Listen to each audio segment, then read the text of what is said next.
Il y a dans le golf un effet de mode, un club qui était complètement passé désuet et qui revient, notamment grâce à Ping et à Cleveland qui ont sorti des clubs de ce genre dans leur dernière série. Et si vous êtes un golfeur depuis quelques années, vous devez peut-être en avoir un dans le fin fond du garage. Un chipper. Le chipper, c'est un mix entre un fer 7-8 selon les chippers que vous avez, parce qu'il y a différents lofts, et un putter. Donc le but, c'est de pouvoir avoir un mouvement de putter et de faire quand même en sorte que la balle puisse s'élever un peu et d'éviter les grattes. C'est la théorie.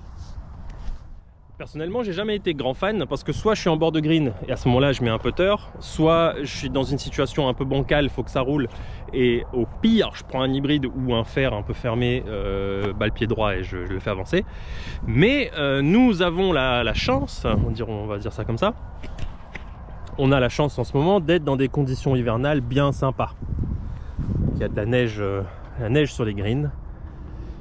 Et donc c'est un peu le meilleur moment pour se mettre dans des situations délicates et voir si le chipper vaut le coup pour quelqu'un qui est dans un index dont l'index commence par 3 quoi. Et à 2 chiffres, parce que si c'était juste 3, bon, je serais plutôt content. Bord de green, moi là je me pose pas de questions, putter, on va voir.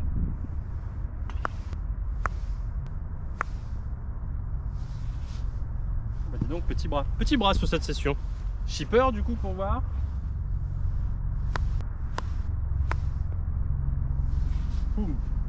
Pareil, donc pour l'instant, pareil. Fer 8. Carrément mieux. Dernier hybride.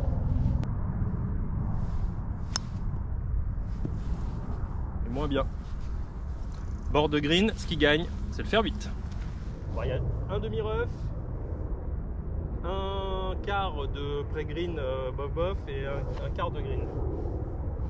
Là, en temps normal, moi je prendrais le fer 8. Gratté. Donc avec le fer 8, il y en a une qui a bien gratté là, voilà, un bon résultat nul. Par contre, il y en a une qui est extraordinaire et l'autre qui est franchement pas mal non plus. Peut-être que c'est là que le chipper va être intéressant, si on peut avoir des résultats à peu près pareils sans la gratte.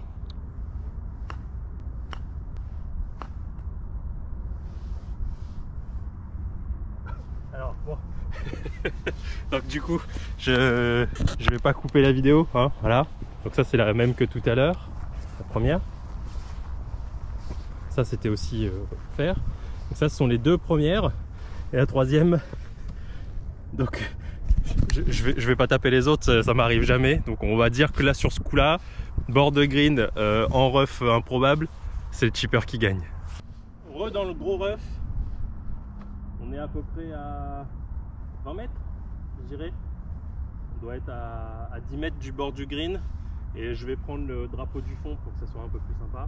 Là normalement ici, sans wedge.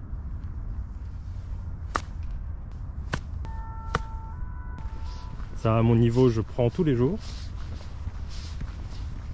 La deuxième sur un green où il n'y a pas de neige, il n'y a pas de verglas, elle s'arrêtait un peu avant quand même. On va dire qu'on est sur le green. Donc on a quand même, bon la première topée forcément.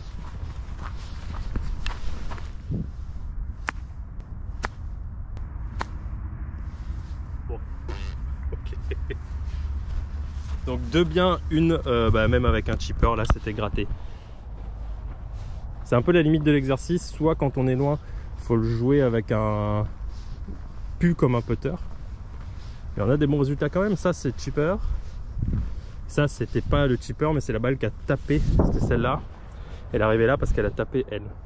Bon, sur le coup juste avant, c'est le chipper qui a fait la meilleure balle et le chipper qui a fait la plus mauvaise balle. Du coup difficile de donner un a priori entre sandwich et chipper. Donc on va tenter un petit fer 8.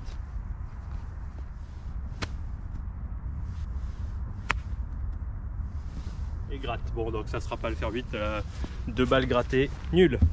Sur ce coup là, difficile à départager. Chipper et sandwich, on va mettre à égalité entre les deux. On s'éloigne encore un peu et on va se mettre dans les épines de pin. Donc là je vais même pas essayer l'hybride. Et je vais même pas essayer de le faire vite parce que ça va faire comme juste avant, les balles vont taper dans la butte qui est là et pas monter. Donc on va faire chipper et sand wedge uniquement.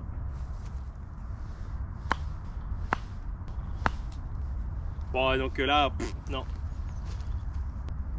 On notera quand même qu'il n'y a pas eu de gratte. Donc il y a quand même eu un contact qui était... Ah, et la gratte quand même, il en fallait une. Il en fallait une.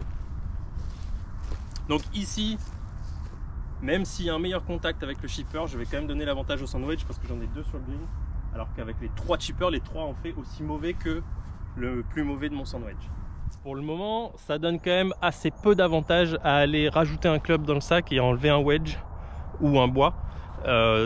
Je tape suffisamment bien, alors bon, attention, mettre avec des pincettes ça, mon sand wedge pour au final ne pas avoir besoin de chipper un peu loin quand c'est vraiment le bordel.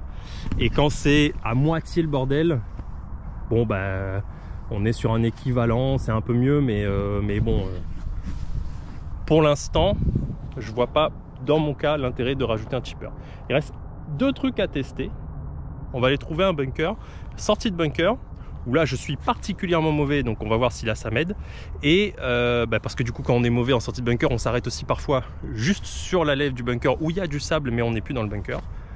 On va faire ça et on va voir si on peut définitivement l'enlever et le remettre sur le bon coin, ou si ça vaut quand même le coup.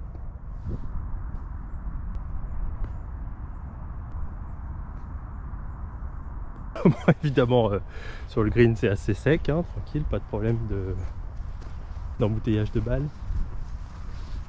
On va le compter en mètres. 1, 2 mètres pour la première balle, 1, 2, 3, 5 mètres pour la deuxième, alors 6, 7, 8, 9, 10, 13 mètres pour la troisième. Il y a de la place à l'amélioration, dirons-nous.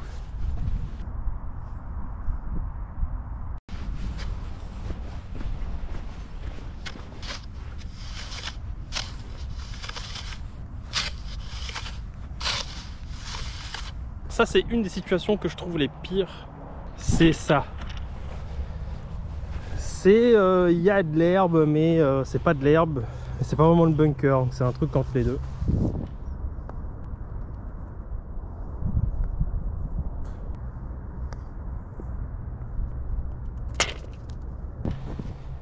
Et ben là, non, l'hybride a fait en moyenne mieux. Les 2 balles pourries, une par l'hybride, une par le chipper, étaient là. Les 2 balles du chipper sont sorties un peu longues et l'hybride, il y en a une qui a touché le drapeau, donc le chipper c'est le bon coin.